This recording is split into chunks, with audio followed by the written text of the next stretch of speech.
எங்க சித்தியும் ஜெயில இருந்து தப்பிச்ச அந்த திருடனும் நெருக்கமா இருந்ததை நான் பார்த்தேன். நீ எங்க வச்சு அவங்கள பார்த்த? நம்ம ஊர் எல்லையில இருக்கிற பிரிட்ஜுக்கு பக்கத்துல ஒரு பாழடைஞ்ச பங்களா இருக்குல்ல, அங்கதான் பார்த்தேன். அந்த இடத்துல என்ன பண்ணிட்டு இருந்தாங்க? அவங்க 2 பேரும் புருஷன் பொண்டாட்டி மாதிரி நெருக்கமா இருந்தாங்க.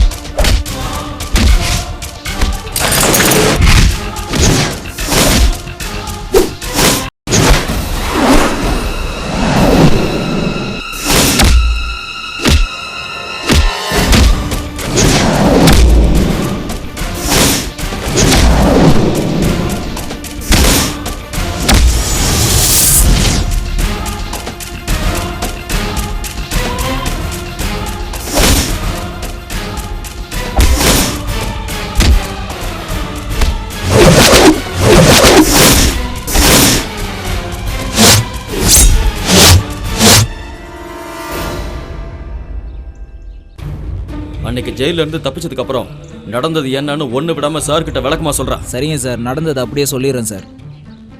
கேசவ் சொல்லு. சொல்கிறேன் சார். செல்ல இருந்து தப்பிச்சு பக்கத்தில் உள்ள வீட்டுக்கு தான் சார் போனேன். பெருசாக ஒன்றும் தெரில.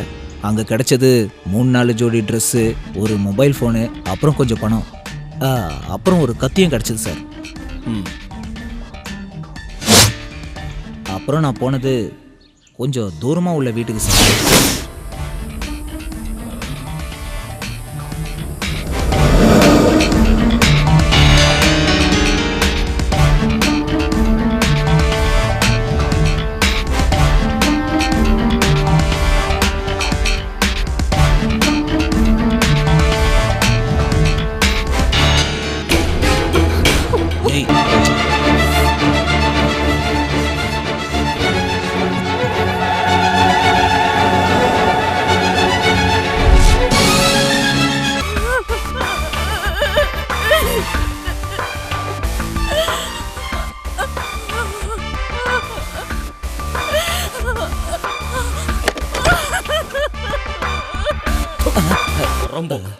என்ன விளையாட sir? Rajan sorry please sir. மிரட்டி புடுங்கின நகையை நீ ஏன் கொண்டு போல? ஏதோ அவன் முகத்தை பார்த்தா பாவமாக இருந்தது, என் மனசு கேட்கல, அதான் வச்சுட்டு வந்துட்டேன் சார். வீட்டில் நடந்த சம்பவத்துக்கு அப்புறம் நீங்கள் மறுபடியும் சந்திச்சிருக்கீங்க, ரைட்? பார்த்தேன் சார், பல தடவை மீட் பண்ணியிருக்கோம். எதுக்கு? அந்த சம்பவத்துக்கு அப்புறம் அவளை மறுபடியும் பார்க்கணுன்னு மனசு துடிச்சிட்டே இருந்தது சார். முதல்ல நான் போய் கூப்பிடும்போது அவள் என்னை பார்க்கவே முடியாதுன்னு மறுத்துட்டா. அதை என்னால் தாங்கிக்க முடியல. அதுக்கப்புறம் மொபைல் எடுத்த ஃபோட்டோவை எல்லார்கிட்டயே காட்டி உன் மனத்தை வாங்கிடுவேன்னு சொன்னேன். ராஜன் மானத்தை வாங்கிடுவேன்னு சொன்னதுக்கப்புறம் வேறு வழி இல்லாமல் வீட்டுக்கு பின்னாடி வந்தா சார். அப்புறம் நாங்கள் சந்தோஷமாக இருந்தோம் சார். பாவம் காலில் விழுந்து அழுதா சார், என்னை இனிமேல் தொந்தரவு பண்ணாதீங்கன்னு. பார்க்க எனக்கு கஷ்டமாக இருந்தது சார். வாழ்க்கையில் முதல் தடவையாக ஒரு பொண்ணோட கண்ணீர் என்னை மாற்றிருச்சு. அதுக்கப்புறம் நான் அவளை தொடலை சார். இப்போ எப்படி 2 பேரும் செட் ஆயிட்டீங்களா? ஐயோ அப்படிலாம் ஒன்றும் இல்லை சார். அவள் ரொம்ப பாவம் சார். என்னடா இல்லை, என்ன பாவம்? உன் மேலே அக்கறை இல்லாம தான் அந்த பொண்ணு உன்னை காப்பாத்துறதுக்காக இந்த சார் தலையில் அடிச்சாளா? அது இவர் என் கழுத்தை பிடிச்சி நெரிக்கும் போது நான் செத்து போயிடக்கூடாதுன்னு, அதை தவிர வேற எந்த காரணமும் இல்லை சார். நீ சொல்ற காரணத்தை நம்ப முடியலையே. அதான் சார் உண்மை. இப்போ உண்மையை சொல்லிடுவான் சார்.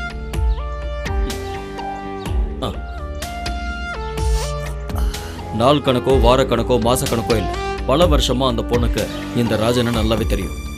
உங்க 2 பேருக்கும் கொஞ்ச நாளா தானே பழக்கம், அதுவும் வெளியே சொல்ல முடியாத லிங்க். அப்படி இருக்கும்போது உன்னை காப்பாத்துறதுக்காக ராஜனோட தலையில அடிச்சான்னு சொல்றது நம்பவே முடியாத ஒரு பொய் மாதிரி எனக்கு தோணுது. ஏன் கேசவ் மறைக்கிற? சத்தியமா சொல்றேன், ஒன்றும் இல்லை சார்.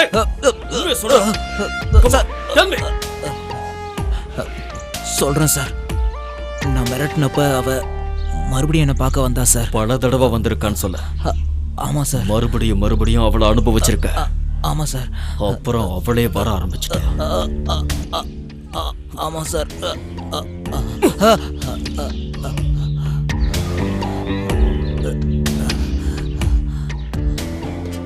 இந்த அசிங்கம் வெளியே தெரிஞ்சா அவளுக்கு பெரிய அவமானம் ஆயிடும் சார். அதனால தான் சார் முதல்ல போய் சொன்னேன். ஒரு உதவி பண்ண முடியுமா சார்? நடந்தது ஏதோ நடந்து போச்சு. இந்த விஷயத்தை பற்றி அவகிட்ட விசாரிச்சு அவமானப்படுத்தாதீங்க. அவ பாவம் சார். அதெல்லாம் நாங்கள் பார்த்துக்குறோம். இனிமேல் அவனை லாக்கப்பில் வைக்க வேண்டாம். சப்ஜெக்டுக்கு அனுப்பிடுங்க சார். யோ சார் வாயா. Hello sir. அவமானம் போகக்கூடாதுங்கிறதுல நீ கவனமாக இருக்கல்ல? ஆமாம் சார். அப்படின்னா நீயும் அந்த பொண்ணும் வர்றதையோ போகிறதையோ இல்லை மற்றதையோ அந்த பொண்ணு பத்ரா பார்த்துருந்தா? நீங்கள் சந்தேகப்படுறது எனக்கு புரியுது. ஆனால் சத்தியமாக அந்த பொண்ணை நான் பார்த்ததே இல்லை சார். செத்துப்போன பொண்ணு யாருன்னு கூட தெரியாது. ஆனால் நான் ஒரு விஷயம் சொல்ல மறந்து போயிட்டேன் சார். செல்ல இருந்து தப்பிச்சு 3வது நாள் நான் திருட போனப்போ தூரமாக 2 பேர் நின்று பேசிகிட்டு இருந்தாங்க.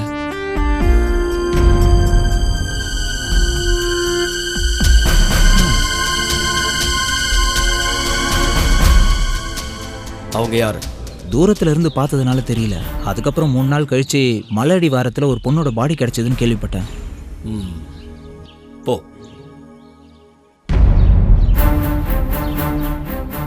அவன் சொல்றதெல்லாம் நம்பலாமா சார்? இப்போதைக்கு நம்பணும்னு இல்லை, நம்ப கூடாதுன்னு இல்லை. ஒரு கொலைகாரன் கூட உண்மையை சொல்லிடுவான்.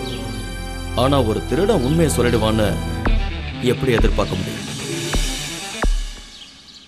ஹலோ, கிடைச்சிருச்சா? குட். நான் இதை வந்துடுறேன்.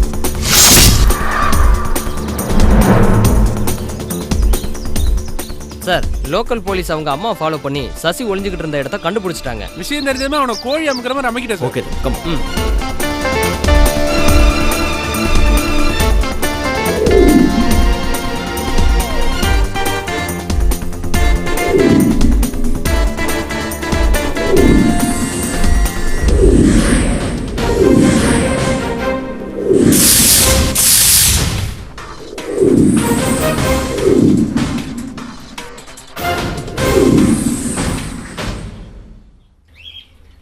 ராஜன்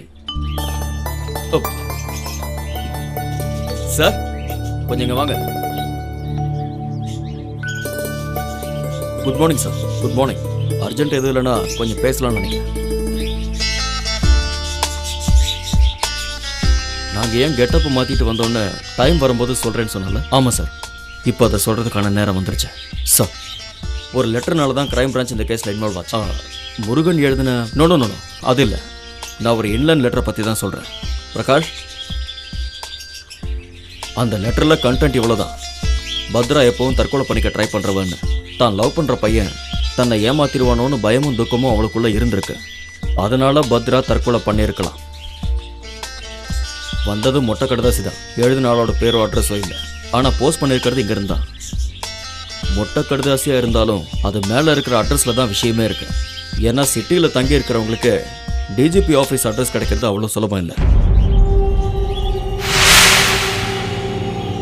அப்போ சிட்டியிலேருந்து 300 கிலோமீட்டர் உள்ளே இருக்கிற இந்த கிராமத்தில் இருந்து இந்த பின்கோடை தெரிஞ்சவங்க ஒருத்தங்க இருக்காங்கன்னா, அதுவும் எழுதினவங்க ஒரு பொண்ணாக இருந்தா? இந்த லெட்டரை பார்த்ததுக்கு அப்புறம் தான் கிரைம் பிரான்ச்சுக்கு விஷயமே புரிஞ்சது. போலீஸ் இன்வெஸ்டிகேஷனை கன்ஃபியூஸ் பண்ணுறதுக்கு முயற்சி பண்ணுறாங்களோன்னு தோணுச்சு. லெட்டர் எழுதி வச்ச பொண்ணோட நோட் புக்கு தான் இது. 2லையுமே ஹேண்ட் ரைட்டிங் ஒரே மாதிரி தான் இருக்கு. டெஸ்ட்டில் அதை நாங்கள் கன்ஃபார்ம் பண்ணிக்கிட்டோம். பத்ராவோட லவ்வர் சசி இப்போ கிரைம் பிரான்ச்சோட கஸ்டடியில் தான் இருக்கான். இந்த லெட்டர் எழுதின பொண்ணும் அவனோட லவ்வருங்கிற விஷயம் கன்ஃபார்ம் ஆயிருக்கு. யார் சார் அந்த பொண்ணு? தான் காதலிக்கிற பையனை இன்னொரு பொண்ணு காதலிக்கிறான்னு தெரிய வரும்போது ஏற்படுற வேதனை, வருத்தம், வெறுப்பு, இதெல்லாம் தான் பத்ராவோட கொலைக்கு காரணமா? இல்லை போலீஸோட கவனத்தை திசை திருப்பறதுக்காக தான் இந்த மொட்டை கடுதாசியை எழுதியிருக்கலாம்? அந்த திருடனை விசாரிக்கும் போது என்ன சொன்னான்? மலைக்கு அந்த பக்கம் 2 பேர் நின்று பேசுறத பார்த்தேன்னு சொன்னால. லெட்டர் எழுதின அந்த பொண்ணு யார் சார்? அன்னைக்கு ஒரு நாள் நீங்களும் உங்க போலீஸ்காரங்களும் முகமுடி போட்டவனை துரத்துனீங்களே, அது நான் தான். நான் இந்த நோட் புக்கை எடுக்கிறதுக்காக தான் அன்னைக்கு உங்க குவார்டர்ஸ்க்கு வந்தேன்.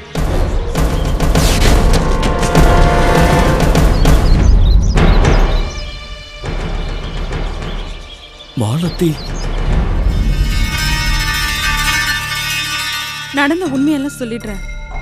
அந்த லெட்டர் எழுதினது நான் தான். அந்த அட்ரஸையும் பின்கோடையும் உங்க ஃபைல்ல இருந்து தான் எடுத்தேன். எதுக்காக அந்த மாதிரி ஒரு லெட்டர் எழுதுனேன்? அது தற்கொலை மாதிரியும் இருக்கணும், என்னையும் யாரும் சந்தேகப்படக்கூடாதுன்னு. நீயும் அந்த சசியை லவ் பண்ணது உண்மையா? ஆமாண்ணா. எவ்வளோ நாளா? கொஞ்ச நாளா தான். அது பத்ராவுக்கு தெரியுமா?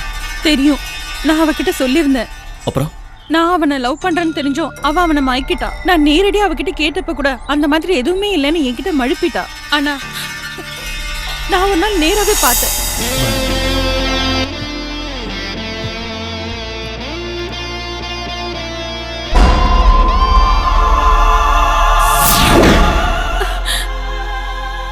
நான் கண்ணால பார்த்தத பத்தி அவகிட்ட கேட்டேன். நீ எல்லாம் ஒரு ஃப்ரெண்டாடி?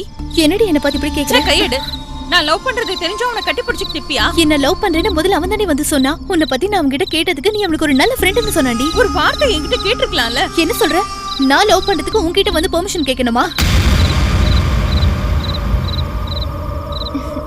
டென்ஷன் ஆகாம நான் சொல்றது கொஞ்சம் நிதானமா கேளு.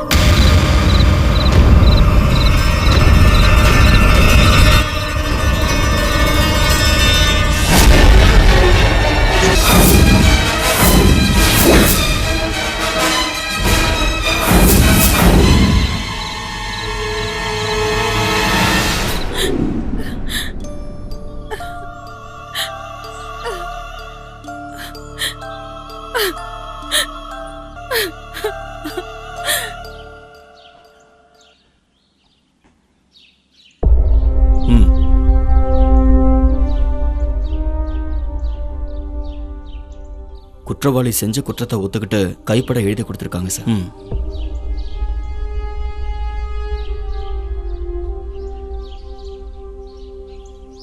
நான் ரிசைன் பண்றேன் சார்.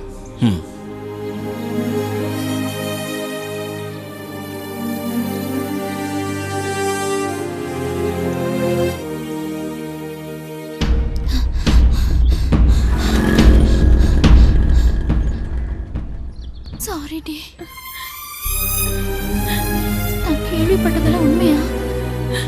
அனாவசியமா உன் மேல கோவப்பட்டுட்டேன். என்ன மன்னிச்சிடு. நீ என்ன மன்னிப்பியாடி?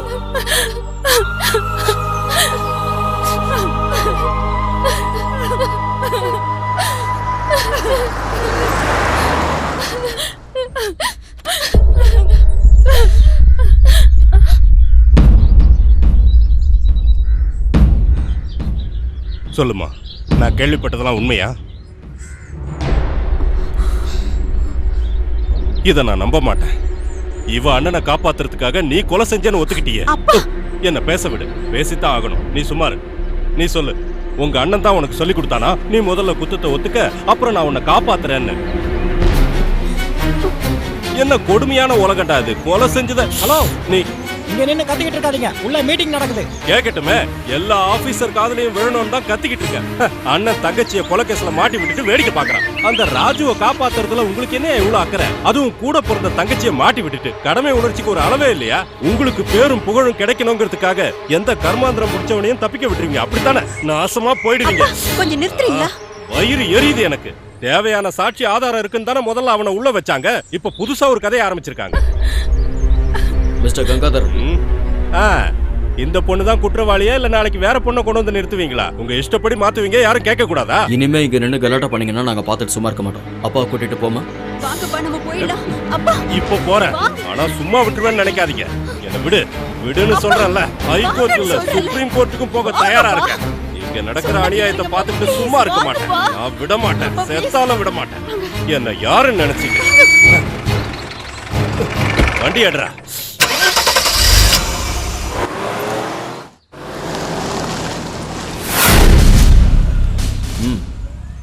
இவங்க எதுக்கு வந்திருக்காங்க? குற்றவாளி அரெஸ்ட் பண்ணுறதுக்கு சார். இங்கே லேடி கான்ஸ்டபிள்ஸ் இல்லை, அதான் பக்கத்து ஸ்டேஷன்லேருந்து வர சொல்லியிருக்கேன். அவங்கள அனுப்பிடுங்க சார். அவங்கள அனுப்பிட்டா வேணும்னா ஃபோன் பண்ணி வர சொல்லலாம். சாரி, நீங்கள் போங்க சார். தள்ளி விட்டது உங்கள் தங்கச்சி தான், அதில் எந்த சந்தேகமும் இல்லை. ஆனால் அவள் இறந்ததுக்கு அது காரணம் இல்லை.